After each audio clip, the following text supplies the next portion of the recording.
पवित्र भूमि में, जहां पर्वत आकाश को चूमते हैं और नदियां प्राचीन गीत गुनगुनाती हैं, एक वृद्ध साधु अपनी अंतिम यात्रा की तैयारी कर रहा था। सादे वस्त्रों में लिपटा उसका हृदय शांति से भरा हुआ था। उसने धर्मपूर्वक जीवन जिया था और अब देवताओं ने उसे स्वर्ग बुलाया था। लेकिन वह अकेला नहीं था।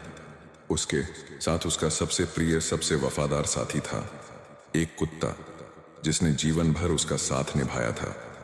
वे दोनों घाटियों और पहाड़ों से होकर गुजरे, तेज हवाओं और ठंडी रातों का सामना किया।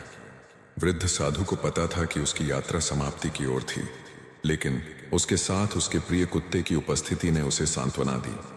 हर कदम पर मंदिरों की झलक दिखाई देती और हवाओं में गूंजते मंत्र उनकी यात्रा को आशीर्वाद देते प्रतीत होते। कई दिनों के बाद वे स्वर्णिम स्वर्ग के द्वार पर पहुंचे। उनके सामने चमकती हुई सीढ़ियां आकाश तक जा रही थीं। तभी एक दिव्य स्वर गूंजा, हे साधु, तुम्हारी यात्रा अब पूर्ण हुई। देवताओं का द्वार तुम्हारे लिए खुल चुका है। वृद्ध साधु मुस्कुराया, अपने अंतिम कदम की ओर बढ़ते हुए।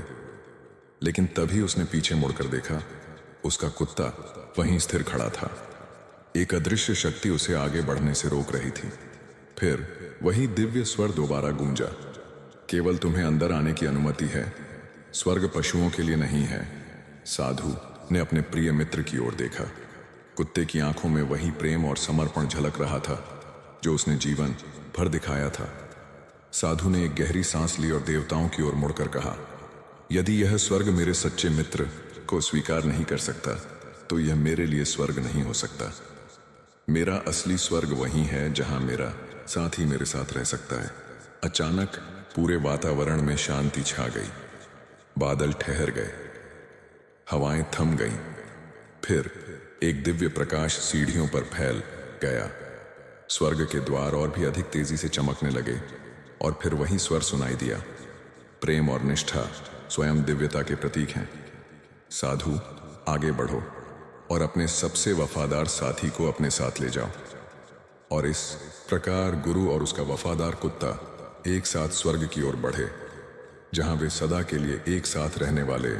थेस कहते हैं कि जब भी कोई कुत्ता आकाश की ओर देखकर हल्की आवाज में भौंकता है, तो वह इस पवित्र कथा को याद करता है और उस दिन का इंतजार करता है जब वह अपने प्रिय स्वामी से फिर से मिल सकेगा।